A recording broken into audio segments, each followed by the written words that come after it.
2002ஆம் ஆண்டு இந்திய நாட்டுடைய ஜனாதிபதி, இன்றைக்கு பாரதிய ஜனதா பத்தி பேசுறாங்கல்ல, அன்றைக்கு பாரதிய ஜனதா கட்சி தான் இன்றைக்கு இந்திய நாட்டுடைய உச்சபட்ச பதவி ஜனாதிபதி பதவி.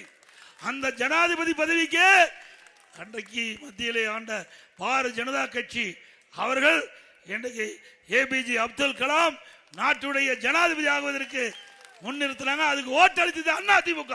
அதே போல 2019ஆம் ஆண்டு மறைந்த அப்துல் கலாம் அவருடைய நினைவாக ராமநாதபுரத்தில் அரசு கலை மற்றும் அறிவியல் கல்வி கொடுத்தோம்.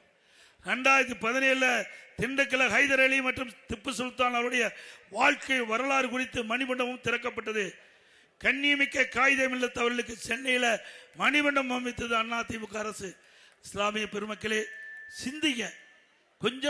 கொஞ்ச நேரம் நான் பேசுறது ஒரு நிமிடம் சிந்திச்சு பாருங்க. எந்த அரசு சிறந்த அரசு? எந்த அரசு சிறுபான்மை மக்களை பாதுகாக்கிறது? எந்த அரசு சிறுபான்மை மக்களுக்கு தேவையான திட்டங்களை கொடுத்தது? அதை சிந்தித்தால் அதிமுகவுக்கு நிச்சயமாக வாக்களிப்பீர், கூட்டணிக்கு வாக்களிப்பீர்.